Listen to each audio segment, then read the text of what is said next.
Humble woman saves millionaire from plane crash. But she reveals something that makes everyone cry. Get ready for a journey full of nostalgia and incredible twists. Today's story is truly remarkable, with an ending that's sure to touch your heart and leave you amazed. So, stay with me until the very last moment. I hope this experience is unforgettable for you, and may God bless you and your family. Now, let's get started. Sarah Miller wiped the sweat from her brow as she stacked another shelf at Thompson's General Store in rural Maine. At 32, she had spent the last 5 years working 2 jobs to make ends meet, the small-town store during the day and cleaning offices at night.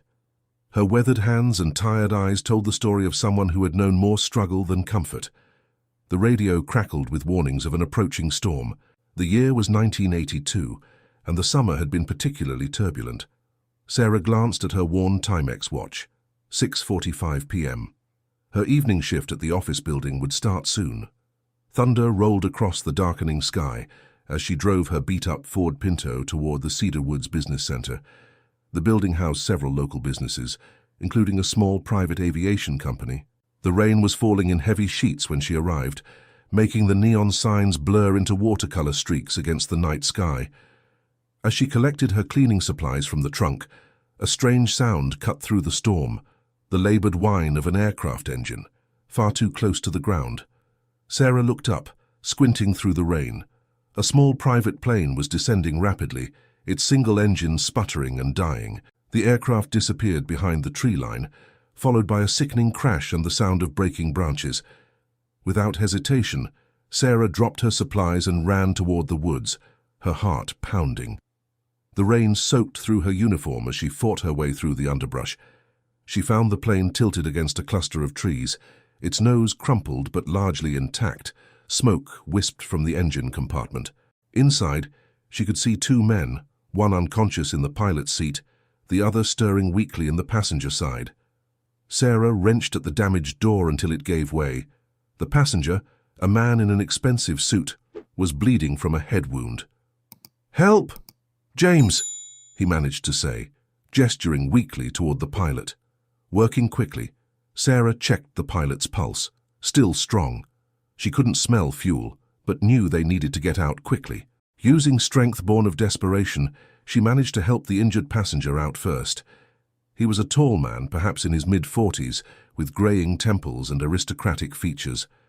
"I'm going back for your pilot," she told him, helping him sit against a tree. "Stay here." The pilot was harder to extract, but Sarah finally managed to get him out. Just as they cleared the wreckage, flames began licking at the engine compartment. Sarah half-carried, half-dragged both men away from the plane, struggling through the mud and rain. She got them to her car and somehow managed to get both men into the back seat. As she drove toward the hospital, the passenger regained more awareness. Who are you?" he asked weakly. "Sarah Miller. I clean the offices at Cedar Woods." "Thank you, Sarah Miller. I'm Richard Lancaster of Lancaster Holdings." His voice was cultured, despite the pain. "To us you've saved our lives." Sarah gripped the steering wheel tighter, recognizing the name of one of the largest manufacturing companies on the East Coast. But right now, his wealth didn't matter. Only getting them safely to the hospital did. At the emergency room entrance, Sarah helped the medical team get both men onto gurneys. As they wheeled Richard Lancaster away, he caught her hand. "Wait," he said, his eyes clearing for a moment. "I need to tell you something." Sarah leaned closer, expecting perhaps a message for his family. Instead, his words left her frozen in place. "I saw you last month. You gave your entire paycheck to the Thompson family when their daughter got sick. You worked extra shifts to make up for it. I was visiting the store and no one noticed me. I've never seen such kindness." Before Sarah could respond, they wheeled him away, leaving her standing in the rain-soaked hospital entrance, her uniform dripping on the linoleum floor, wondering how this night would change her life. Sarah spent the night in the hospital waiting room, her cleaning uniform still damp from the rain.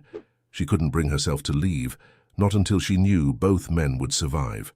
The fluorescent lights buzzed overhead as she dozed fitfully in the hard plastic chair, the events of the night playing over and over in her mind. Around dawn, a doctor finally approached her. Both men would recover. James Cooper, the pilot, had a concussion and some broken ribs, while Richard Lancaster had suffered a mild head injury and a fractured arm. The doctor seemed impressed that Sarah had managed to get them both out of the wreckage alone. As she finally drove home in the early morning light, Sarah thought about Richard's words about the Thompson family. She remembered that day clearly. Little Amy Thompson had needed emergency surgery, and her parents were struggling to make the deposit. Sarah had given them her entire paycheck without hesitation, then picked up extra cleaning shifts to cover her own bills. She never expected anyone to notice, let alone a millionaire businessman. Her tiny apartment felt especially empty that morning. The wallpaper was peeling in corners, and the furniture was all second-hand, but it was home. Sarah had moved to Maine 5 years ago after her parents died, leaving behind a failed marriage in Boston and starting fresh where no one knew her story. She took a quick shower, changed, and headed back to Thompson's general store for her regular shift. The crash was already the talk of the town. Mrs. Thompson, a kindly woman in her 60s who owned the store with her husband, couldn't stop talking about it as Sarah stocked shelves. Can you imagine Richard Lancaster himself, crashing right here in our little town? They say his company's worth millions. What was he even doing flying in that storm? Sarah kept quiet about her involvement. She didn't want attention or praise. She had simply done what anyone should do, but her silence was short-lived. That afternoon, a sleek black Lincoln Continental pulled up outside the store. A man in an expensive suit stepped out, looking distinctly out of place among the pickup trucks and station wagons. "I'm looking for Sarah Miller," he announced to the store at large. "Mr. Lancaster sent me." Sarah's heart sank as every head turned toward her. The man introduced himself as William Barrett, Richard Lancaster's personal attorney. "Mr. Lancaster would like to see you at the hospital, if you're available." Mrs. Thompson practically pushed Sarah out the door, insisting she take the rest of the day off. The ride to the hospital in the Lincoln was uncomfortably silent. Sarah felt out of place in her simple store uniform, seated on the luxury leather seats. At the hospital, she found Richard Lancaster in a private room, his arm in a cast and a bandage on his temple. He looked different in the hospital gown, more human, less intimidating. His face lit up when she entered. "Sarah Miller," he said warmly. "My guardian angel." Sarah shifted uncomfortably. "Anyone would have done the same, Mr. Lancaster." "Richard, please." And no, they wouldn't have. Most people would have called for help and waited. You risked your life to save us. He gestured to a chair near his bed. "Please, sit. I'd like to talk." For the next hour, Richard asked about her life, listening with genuine interest. Sarah found herself opening up about moving to Maine, her 2 jobs, her simple life. She mentioned her dream of someday opening a small bookstore. Books had been her escape since childhood. "I've been thinking about what I saw that day at Thompson's," Richard said finally. "That paycheck you gave away, it must have been at least 2 weeks' wages." Sarah looked down at her hands. "Amy Thompson needed that surgery. Her parents have always been kind to me. And you've been sleeping on a broken couch and working extra shifts ever since." When Sarah looked up in surprise, Richard smiled. "I had Mr. Barrett do some checking. I wanted to understand the kind of person who would risk their life for strangers." He reached for a folder on his bedside table, wincing slightly at the movement. "I'd like to help you, Sarah. Not just with money, though there will be a substantial reward for saving my life. I'd like to offer you a job." Sarah blinked in confusion. "A job?" "Lancaster Holdings is opening a new division in Portland, focusing on community investment and charitable giving. We need someone who understands both business and genuine human kindness. Someone who can identify worthy causes and make sure help gets to the right people." He handed her the folder. "I'd like you to run it." Sarah stared at the folder in her hands, her mind spinning. The salary listed inside was more than she made in 3 years at both her current jobs combined. "But I don't have any experience. I never even finished college. You have the most important qualification. You understand the difference between charity and kindness. You don't just give help, you give dignity." Richard's eyes were intense. "Take some time to think about it. The position won't be ready for a few months anyway, while I recover and we set everything up." As Sarah left the hospital that evening, her mind was overwhelmed with possibilities. But something else nagged at her thoughts. the way Richard had looked at her as she left, with an expression that seemed more than just gratitude or professional interest. Back in her apartment, Sarah sat on her lumpy couch, staring at the folder. Her life could change completely. But was she ready for such a dramatic shift? And why did her heart beat faster when she thought about working closely with Richard Lancaster?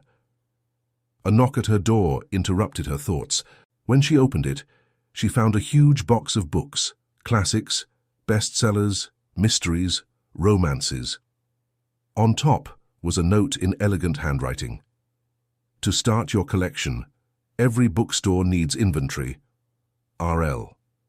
Sarah touched the books with trembling fingers, remembering how she'd mentioned that she'd had to sell most of her books to cover bills last winter. The gesture was thoughtful, personal, perhaps too personal from an employer to a potential employee. Yet she couldn't help but smile as she picked up a leather-bound copy of Pride and Prejudice. That night, Sarah barely slept, her mind full of possibilities and complications. The simple life she'd built was about to change dramatically. She just wasn't sure if it would be for better or worse. The summer of 1982 faded into autumn, bringing with it waves of change that swept through Sarah's life like the crisp October winds. Richard Lancaster's recovery progressed steadily, though he remained in Maine rather than returning to his Boston headquarters. He'd taken up temporary residence in a lakeside mansion just outside of town, claiming the clean air would help his recovery. Few believed that was his only reason for staying. Sarah continued her work at Thompson's General Store, though she'd been able to quit her cleaning job, thanks to Richard's initial insistence on providing a reward for saving his life. The whole town buzzed with speculation about her connection to the Millionaire, especially since his sleek car appeared at least once a week to deliver more books for her growing collection. One particularly golden afternoon, as Sarah arranged a display of canned goods, Mrs. Thompson approached her with a knowing smile. "That's the third time this week Mr. Lancaster's driver has brought books. I've never seen someone so interested in building someone else's library." Sarah felt her cheeks warm. "He's just being kind, Mrs. Thompson. He feels indebted because of the accident." "Kindness doesn't make a man's eyes light up the way his do when your name is mentioned," Mrs. Thompson replied wisely. "He stopped by yesterday when you were out delivering groceries to old Mrs. Henderson, just to check if you were working. Never seen a millionaire look so disappointed." Before Sarah could respond, the store's bell chimed.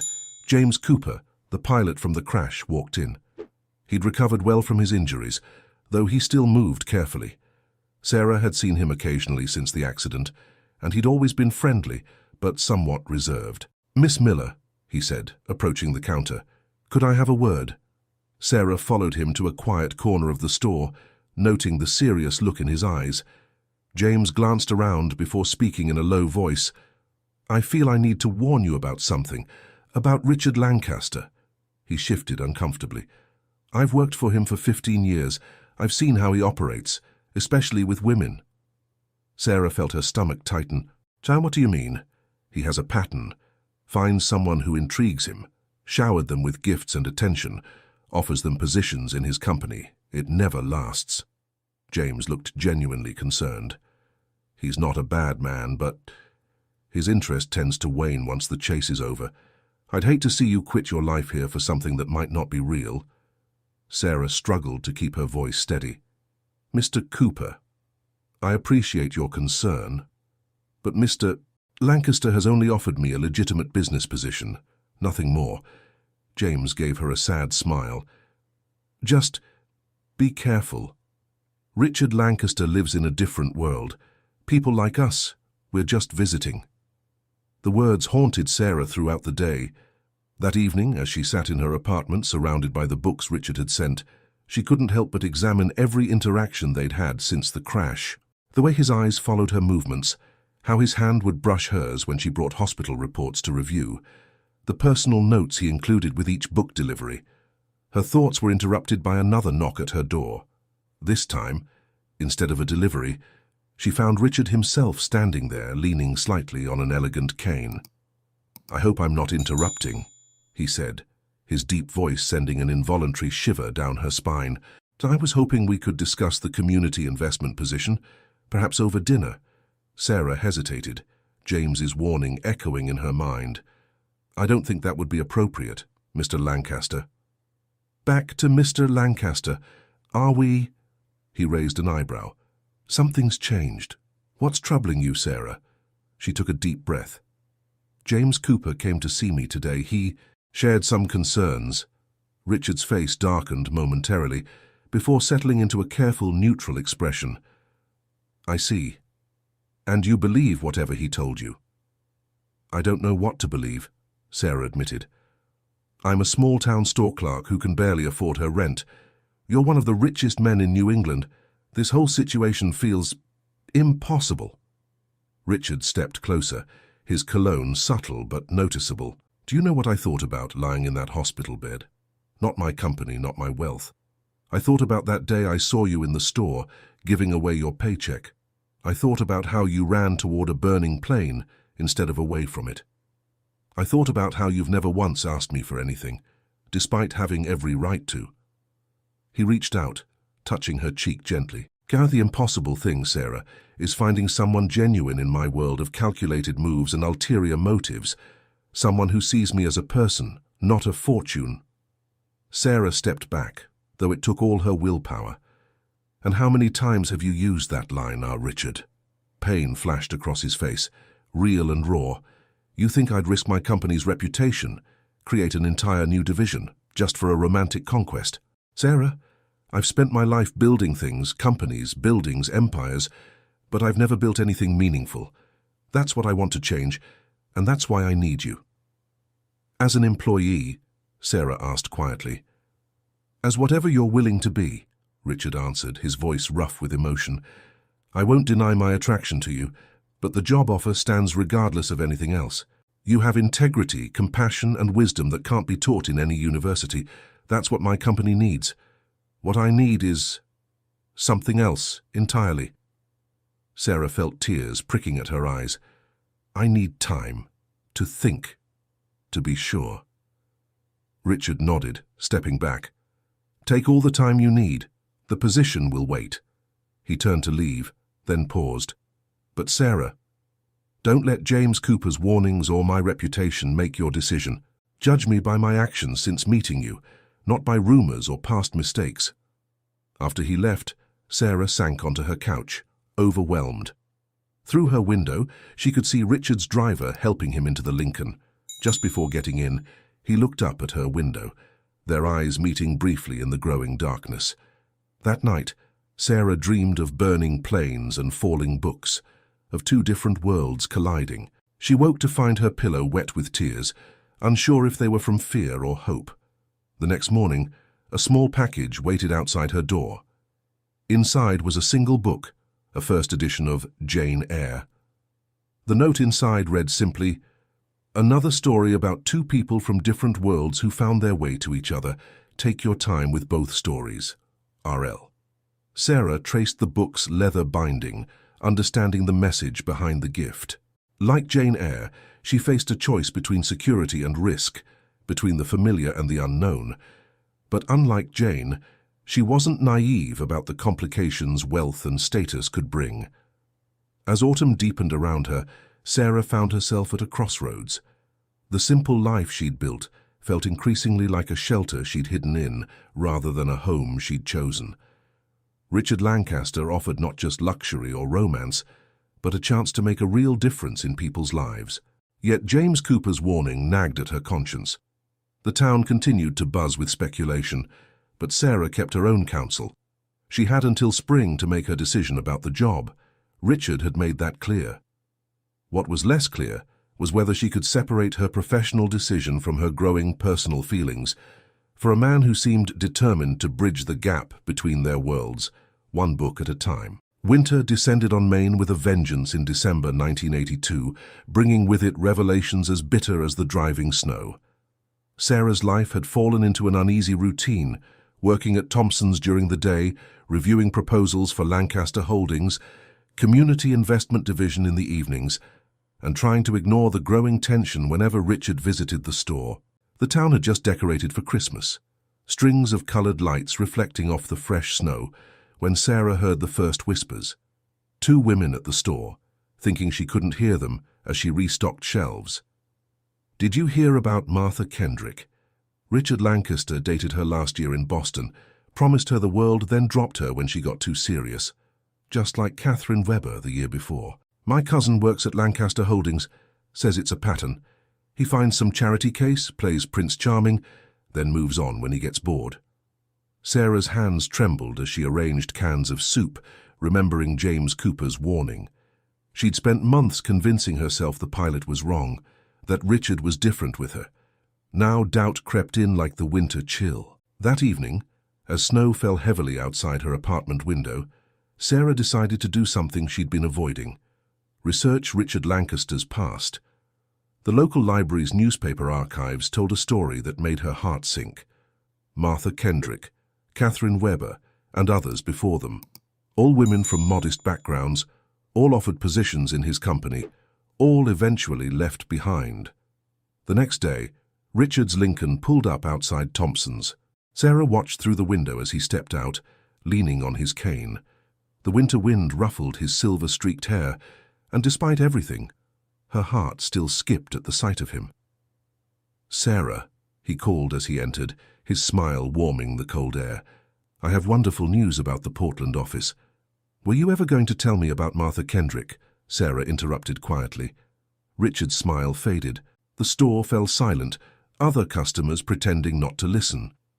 "Who told you about Martha?" "Does it matter?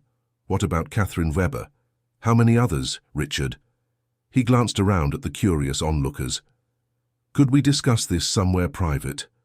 Sarah led him to the store's back office, her arms crossed protectively over her chest. As soon as the door closed, Richard spoke. "It's not what you think."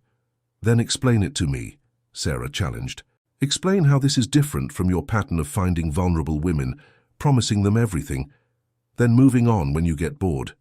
"They were business decisions that became complicated by personal feelings," Richard said, running a hand through his hair. "Martha was brilliant at marketing, but she wanted more than I could give. Catherine was an excellent accountant, but she saw me as her ticket to high society." "And what am I?" Sarah's voice cracked slightly. "Another business decision that got complicated." "You're the complication that made me question every business decision I've ever made." Richard stepped closer. "Sarah, those women wanted what I could give them.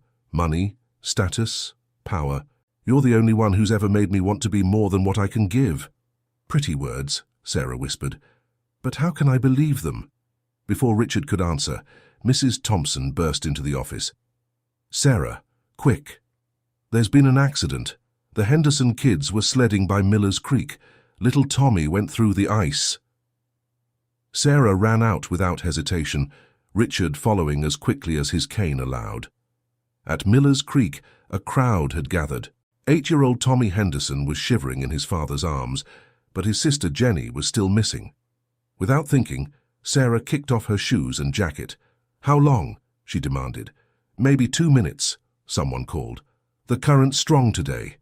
Sarah dove into the freezing water. The cold hit like thousands of knives, but she forced herself deeper, following the creek's current. Her lungs burned as she searched the murky water until finally, there, Jenny's pink coat. The girl was tangled in underwater branches. Sarah pulled her free and kicked toward the surface, her muscles screaming from the cold. As her vision started to darken, strong hands grabbed her, pulling both her and Jenny onto the snowy bank. Richard had waded in up to his waist, his expensive suit ruined, his injured leg forgotten in the moment. As paramedics worked on Jenny, he wrapped his coat around Sarah's shivering form. "That's twice now I've watched you risk your life for others," he murmured, holding her close. "No games, no calculations, just pure instinct to help." Sarah tried to speak through chattering teeth. "The water, it's freezing. Your leg." "Damn my leg," Richard said fiercely. "Sarah, look at me. Those other women, they were mistakes, business arrangements that I foolishly tried to make personal. But you're the first person who made me forget about business entirely." Nearby, Jenny Henderson coughed and started crying, alive thanks to Sarah's quick action. The paramedics insisted on taking both Sarah and Jenny to the hospital for observation. As they helped Sarah onto a stretcher, Richard held her hand. "I'll be right behind you," he promised. Then, so quietly, only she could hear, "I love you, Sarah Miller. Not for what you can do for my company, but for who you are. The woman who jumps into burning plains and frozen creeks without thought for herself. The woman who made me realize what real wealth is." Sarah wanted to respond, but exhaustion and cold overtook her. The last thing she saw before losing consciousness was Richard's worried face. And she realized something in all the articles she'd read about his past relationships. She'd never seen him look at anyone the way he was looking at her now. At the hospital, Sarah drifted in and out of consciousness, catching fragments of conversation. Richard arguing with doctors about keeping her overnight for observation. Jenny Henderson's parents trying to thank her. And always, Richard's presence nearby, his hand holding hers whenever she opened her eyes. During one lucid moment, she heard him on the phone. "Cancel the Portland office plans." "No, all of them. We're building the community investment division here instead, because this is where it needs to be. This town, these people, they understand what real community means. And I'm not asking Sarah to leave them."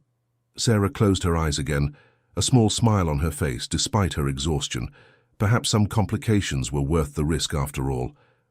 The winter of 1983 melted slowly into spring, bringing with it a season of change. Sarah's recovery from her icy plunge had been swift, but it left lasting effects, not on her health, but on her relationship with the town. The rescue of Jenny Henderson had transformed her from the store clerk Richard Lancaster was interested in to a local hero in her own right.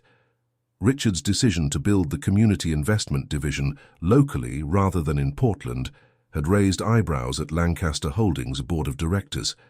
Sarah overheard snippets of heated phone calls as she helped set up the new office in a renovated Victorian building on Main Street. "Yeah, the board doesn't understand," Richard told her one evening as they reviewed applications for local projects. "They see a small town in Maine as a liability. They don't see what I see." "And what do you see?" Sarah asked, looking up from a proposal for a children's library program. "I see a community that understands the difference between charity and real help, where a store clerk gives away her paycheck to help a sick child, where people still run toward danger instead of away from it." He smiled at her. "Where a woman can remind a cynical old businessman what really matters." But not everyone shared Richard's romantic view of their small town. As spring advanced, Sarah began noticing tensions. Some locals resented the changes Lancaster Holdings was bringing. Others whispered that she was using her position to control where the company's money went. The situation came to a head one rainy April morning.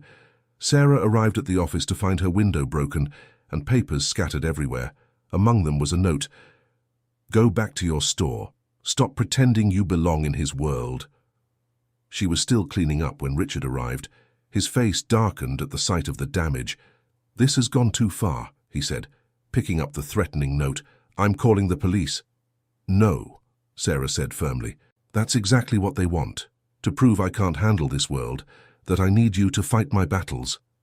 Richard looked at her with a mixture of frustration and admiration. "Sarah, you don't have to prove anything to anyone." "Yes, I do," she replied quietly. "To myself most of all." That afternoon, Sarah called a meeting of the local business owners. Standing before them in the community room of Thompson's General Store, she felt every inch the store clerk she'd been just months ago, but she held her head high. "I know some of you think I'm not qualified for this position," she began. "You're right, I don't have a business degree. I've never run a major corporation. But I know this town. I know its people, its struggles, its heart." She laid out her plans for the community investment division.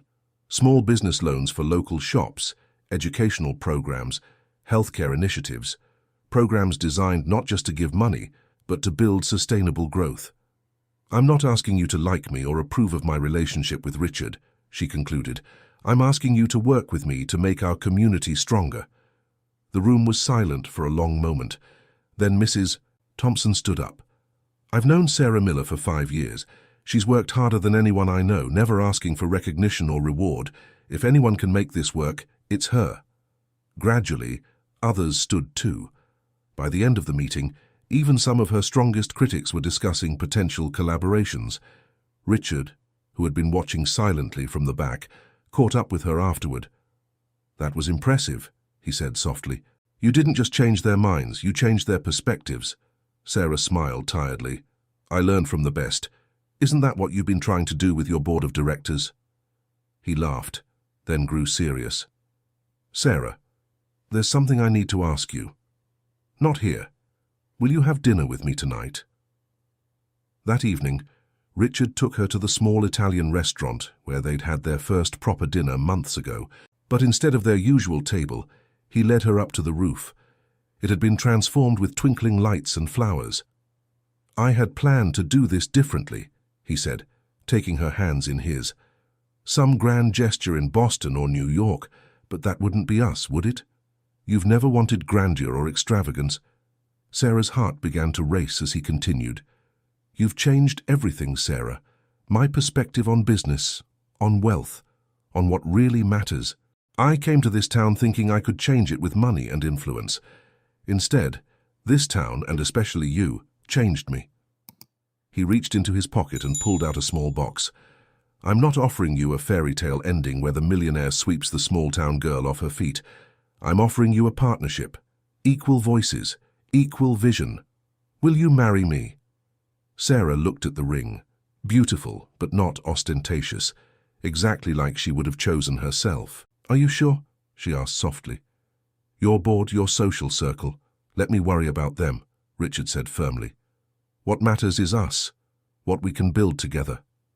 Sarah thought about the past months, the challenges, the growth, the changes they'd both gone through. She thought about how Richard had gradually won over the town, not with his money, but with his willingness to listen and learn. "Yes," she said simply. "Yes, I'll marry you." As Richard slipped the ring onto her finger, a cheer erupted from the street below. They looked over the edge to find what seemed like half the town gathered, including Mrs. Thompson and the Henderson family. "Did you plan this?" Sarah asked, laughing. "Small towns," Richard shrugged, smiling. "Word gets around, especially when someone spends all afternoon decorating a restaurant roof." But there was still one shadow on their happiness, one final challenge they would have to face. As they celebrated with their impromptu audience, neither knew that Richard's past was about to catch up with them in an unexpected way. The news of Sarah and Richard's engagement spread through Maine's social circles like wildfire. The Boston Globe ran a feature about the millionaire and the small-town heroine, complete with accounts of the plane crash rescue and the incident at Miller's Creek. For the first time, Sarah found herself thrust into the spotlight she'd always avoided. One May morning, as Sarah sorted through congratulatory letters at her office, her secretary announced an unexpected visitor, an elegantly dressed woman in her 40s. "Hello, Sarah," the woman said smoothly. I'm Martha Kendrick. We need to talk." Sarah's stomach tightened, recognizing the name from her research into Richard's past. She gestured to a chair, maintaining her composure. "How can I help you, Miss Kendrick?" "You can help by understanding what you're walking into." Martha settled into the chair, examining Sarah with calculating eyes. "Richard Lancaster is an expert at making women feel special. He turned my marketing position into a whirlwind romance, promised me everything. Then suddenly, I wasn't quite right for the company's image anymore." "That was 3 years ago," Sarah replied carefully. "People change." Martha laughed coldly. "Men like Richard don't change. They just get better at the game. Did he start with books? He sent me first editions too. Then the job offer, the promises of making a difference together." She leaned forward. "Let me guess, he proposed on some romantic rooftop." Sarah felt the blood drain from her face. Martha nodded knowingly. "I see he hasn't lost his touch. The board of directors sent me Sarah. They're worried about Richard's judgment, especially after he moved the community investment division here. They're prepared to offer you a very generous settlement to walk away quietly." "Get out," Sarah said quietly, her hands trembling. "Now, think about it." Martha placed a business card on the desk. "The offer stands until the end of the week. After that, things might get uncomfortable." After Martha left, Sarah sat alone in her office, fighting tears. She picked up the phone several times to call Richard, but couldn't bring herself to dial. Instead, she drove to the crash site where she'd first met him, needing to clear her head. The spring woods showed no trace of that rainy night, but Sarah remembered every detail. The burning plane, Richard's blood on her hands, the raw fear and determination. Had it all been part of an elaborate game? "I thought I might find you here," a familiar voice said. She turned to find James Cooper, the pilot, walking toward her through the trees. "Did you know," Sarah asked, "about Martha Kendrick and the board's offer?" James nodded slowly. "Oh, they approached me first, wanted me to talk to you. That's why I tried to warn you months ago, but Sarah, something's different this time." "How can you be sure?" "Because I've flown Richard Lancaster for 15 years, and I've never seen him fight the board like this. He's risking everything, his position, his control of the company, to build something here, with you." Sarah touched her engagement ring. "Martha said he proposed to her on a rooftop too." James shook his head. "No, he didn't. I was there for all of it, remember. Richard dated Martha, yes, but he never proposed. She pushed for it, threatened to sue the company when he refused. That's why the board is so nervous now." "Why are you telling me this?" "Because I was wrong about Richard changing," James said quietly. "He didn't change. You helped him become who he always could have been, who he wanted to be." Before Sarah could respond, they heard cars approaching. Through the trees, they saw several Lincoln town cars parking along the road. Men in expensive suits emerged, including members of Lancaster Holdings' board of directors. Last to step out was Richard himself, leaning on his cane and looking furious. "I won't let you threaten her," they heard Richard's voice, sharp with anger. "So I built this company, but I won't let it destroy what Sarah and I are building here." "Be reasonable, Richard," one of the board members said. "The shareholders are concerned. This small-town experiment of yours, this engagement, it's affecting our stock prices." "Then find new shareholders," Richard snapped. "Better yet, find a new CEO. I'll sell my controlling shares, walk away from everything if that's what it takes.